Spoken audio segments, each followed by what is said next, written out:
Hey everybody, Ned Canty here, General Director of Opera Memphis and Stage Director for our production of Elixir of Love, coming to you live after day 6 of our rehearsal process. As you might be able to hear, I've been talking a lot today, so I'm a little bit hoarse.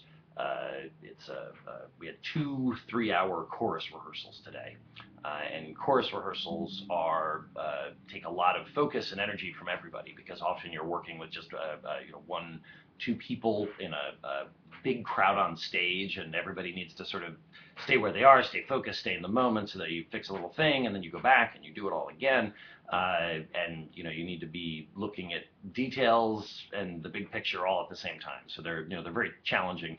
Doing 2 of them in one day it can be pretty draining, but at the same time it's also very exciting. In the moment, it's one of the most enjoyable things actually you can do as a director, I think, other than lighting rehearsals. But you can really get into it. It's sort of everything's moving, everything's coming together. You can see it all happening. That's very exciting. But then right afterwards, it's like you've expended all of your energy and thump, you just kind of thump down to the ground. So if I thump at some point during this, I apologize. But I thought that this would be a good opportunity to talk a little bit about the importance of the chorus to not only to our company in terms of what they bring to the history, but really to any opera. And this may be something that people know instinctively when they go to the opera, but I think not a lot of people think about how important the chorus is to any opera that they're in for more than a few moments. So maybe Così is not the chorus isn't as important as it is in other pieces, but most of the time when you're dealing with a chorus, they are incredibly important. An opera can live or die really on the success of the chorus in seeming both individual and collective, at being able to bring a kind of backstory and history to everything they do, but also to at times think as one, act as one, move as one. It's a difficult thing to accomplish, and you can sort of it's like Russian nesting dolls. You can keep getting further and further in talking about stories, and a day like today, which was the first day we actually were staging with the chorus. By the end of a couple of hours, there were people who were, he was a widow and she was a widower, and so they've had this on again, off again wooing thing, and that sort of adds a little richness over here. You've got rivalries, you've got people who like other people, hate other people for no reason, and they know or they don't know.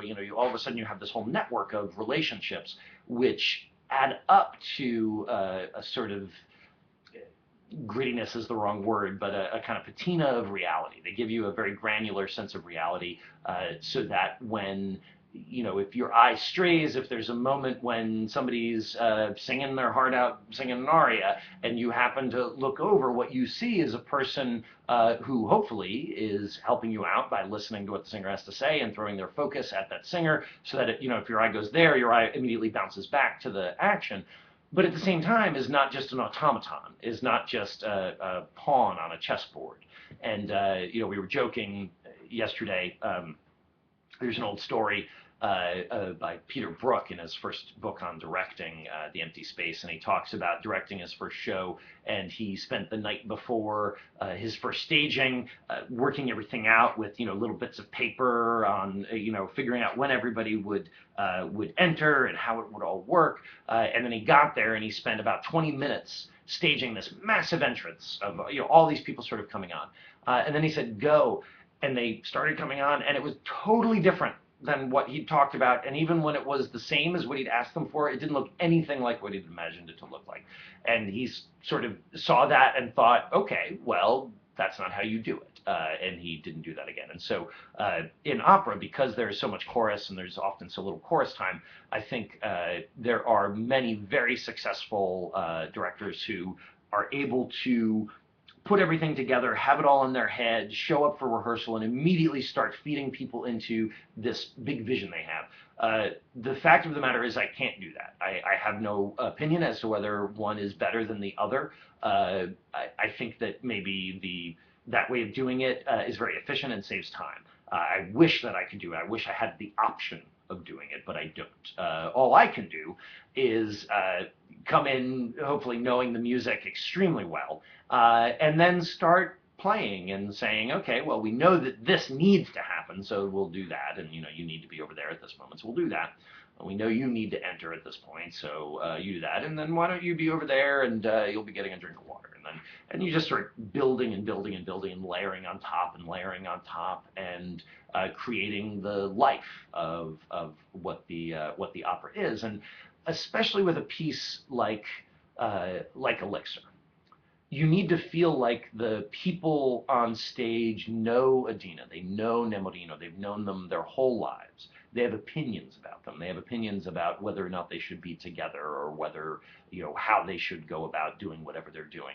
If they don't have those opinions rather, and that connection, you just lose so much. At the end of the opera, or at the end of Act One rather, you need to really feel that Nemorino is now cut off from everybody else in his community, that he's no longer a part of this family, this part of this extended family that looks out for each other, might get frustrated with each other, might laugh at each other, but really Act One is a complete low point. So that's one of the things we worked on today, was trying to create that sense of a community that might shake their head at what he's doing in the first scene, but at the end of the day would still have his back, and sort of watch them go from that into the people they are at the end of Act One, where Belcore has sort of dazzled them with his vocalism and manhood, and Nemorino, of course, is drunk at this point because he's drunk all the elixir of love. So we see that shift happen,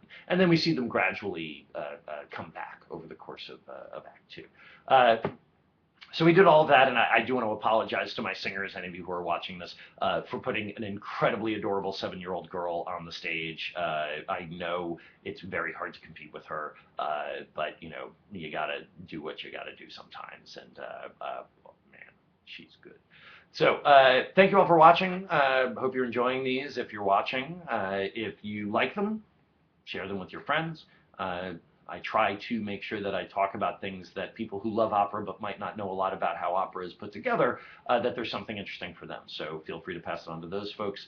And if you're here in Memphis and you don't have your tickets yet to Elixir of Love, February 2nd and 5th, I remember February 2nd we are having our hootenanny afterwards. So square dancing, old-time music, chili, cornbread, you name it. So it's all included with the price of your ticket. So make sure you come February 2nd or February 5th, Elixir of Love. www.operamemphis.org. Thanks very much. Hope you're enjoying it. Have a great day. Tomorrow's a day off, so I will be talking to you again on Monday. Thanks.